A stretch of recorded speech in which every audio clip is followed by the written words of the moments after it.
Iran ఒక పకడ్బందీ plan చేసుకుంటే, దానికి రివర్స్ ప్లాన్‌లో అమెరికా సక్సెస్ అయింది.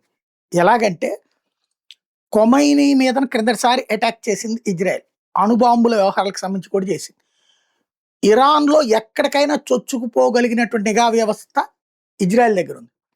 అదే సందర్భంలో ఇరాన్‌లో ఈ కొమైనీ పాలన కారణంగా ఆర్థిక ఇబ్బందుల్లో ఉన్నటువంటి అనేక మంది అధికారులు, సైనిక అధికారులు లంచాలకు అలవాటు పడిపోయారు. చివరికి ఆ దేశానికి ద్రోహం చేయడానికి సిద్ధపడ్డారు. అట్లాగా చేసేటటువంటి వాళ్ళని ట్రాప్ చేసింది మొసాద్. వాళ్ళ ద్వారానే క్రిందసారి ఇరాన్ అధ్యక్షుడిని లేపేసింది.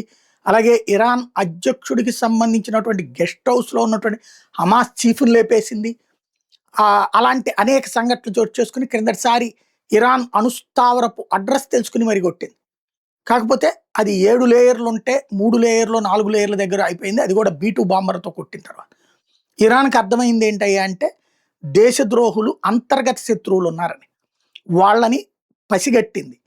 ఇజ్రాయెల్ తరపున పనిచేసిన ఇరాన్‌కి సంబంధించినటువంటి సైన్యంలోని వ్యక్తులని నడి రోడ్డు మీద కాల్చి చంపింది. ఊచకోత కోసి వదిలిపెట్టింది.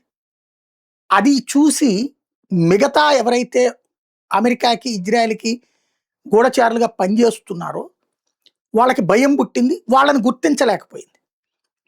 ఆ భయాన్ని ఇప్పుడు క్యాష్ చేసుకుంది అమెరికా, ఇజ్రాయెల్ కలిసి. వాళ్ళ ద్వారా ప్రతి కదలికల్ని పసిగట్టింది. వాస్తవంగా గైడెడ్ మిస్సైల్ అంటే ఇప్పుడు మొన్న మనం కొట్టాం గుర్తుంది కదా!